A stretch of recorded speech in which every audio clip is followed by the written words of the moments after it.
नमस्कार दोस्तों, मेरा नाम है अंकित और आप देख रहे हैं मैथ मैजिक। तो आज का हमारा गोल एक इंटीग्रल प्रॉब्लम है जिसको फाइंड आउट करने के लिए हमें एक टूल की ज़रूरत है जो खुद भी एक इंटीग्रल है। तो आइए शुरू करते हैं। तो दोस्तों, हमारे टूल वन को फाइंड आउट करने के लिए हमें ज़रूरत होगी ln 1 माइनस एक्स के एक्सपेंशन की, सीरीज एक्सपेंशन की। ठीक है ना, जो कि कुछ इस तरीके का है, क्योंकि इसके सम्मेशन वाले को हम रिप्लेस कर देंगे इंटीग्रेशन में कुछ इस तरीके से। अब ln x को फर्स्ट फंक्शन और x to the power n को सेकंड फंक्शन मान के हम यहाँ पे यूज़ करने वाले हैं इंटीग्रेशन बाय पार्ट्स कुछ इस तरीके से। जैसे ही हम इंटीग्रेशन बाय पार्ट्स लगाते हैं हमें कुछ मिल जाता है -1/n+1 अब हम यहाँ लगाएंगे पार्शियल फ्रैक्शन डीकम्पोजिशन इस 1/n टाइम्स n+1 के लिए, जो कि कुछ इस तरह का है a/n प्लस में b/n+1 प्लस में c/n+1 अब हमें यहाँ पे a b c की वैल्यू फाइंड आउट करने के लिए एलसीएम ले लेते हैं हम, और n को -1 और 0 और 1 पुट करने से आपको ये वैल्यू मिल जाएंगी a equals to 1, b equals to -1 और c इक्वल्स टू -1। ठीक, तो अब हम इसको लिख सकते हैं 1/n टाइम्स n+1 को लिखेंगे हम 1/n माइनस 1/n+1 माइनस में 1/n+1 अब दोनों तरफ सम्मेशन को अलग कर लेते हैं। अब दोनों ही सम्मेशन को ओपन करते हैं तो हमें मिलता है 1 माइनस हाफ प्लस में हाफ माइनस 1/3 प्लस 1/3 और ऐसे ही चलता जाएगा। और राइट हैंड वाले ब्रैकेट में हमें मिलता है 1/2 का स्क्वायर प्लस में 1/3 का स्क्वायर प्लस में 1/4 का स्क्वायर और ऐसे ही चलता जाएगा। ठीक है ना। तो देखो दोस्तों, राइट जो ये लेफ्ट वाला ब्रैकेट है उसमें हम देख रहे हैं तो कैंसिलेशन स्टार्ट हो रही है, जैसे minus half plus half minus 1/3 plus 1/3, तो ये सारे कैंसिल आउट हो जाएंगे, ये सारे बॉक्सेस, है ना।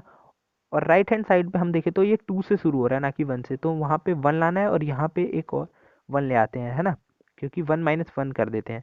तो यहाँ पे लेफ्ट वाले ब्रैकेट में क्या हो जाएगा 2 और उस वाले ब्रैकेट की इन्फिनिटी सीरीज पूरी हो जाएगी कुछ इस तरीके से। ठीक है ना।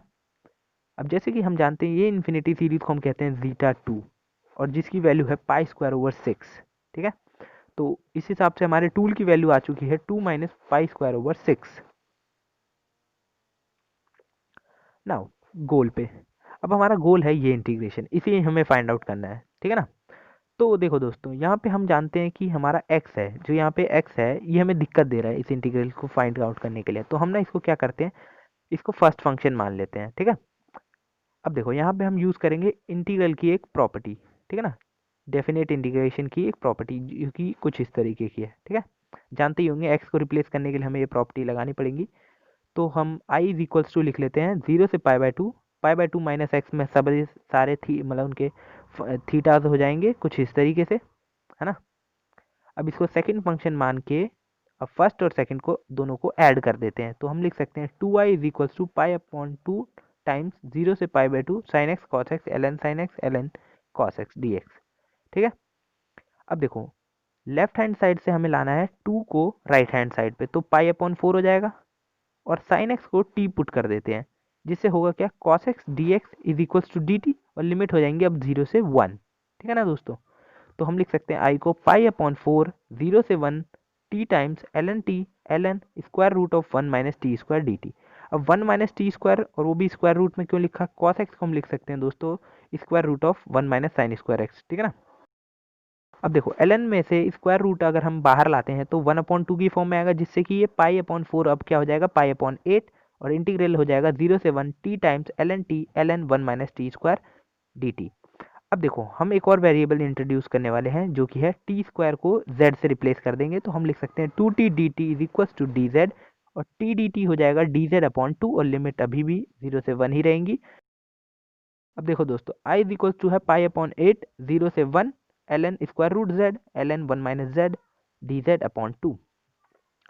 अब अगर ln के एक्सपोनेंट में से अगर हम स्क्वायर रूट बाहर लाते हैं तो वो हो जाएगा 1/2 और dz में भी एक 1/2 है, तो ये दोनों मिलके 1/4 हो जाएंगे और जब बाहर वाले से मल्टीप्लाई होंगे तो ये हो जाएगा π/32 और इंटीग्रल बचेगा 0 से 1 ln z ln 1 minus z dz।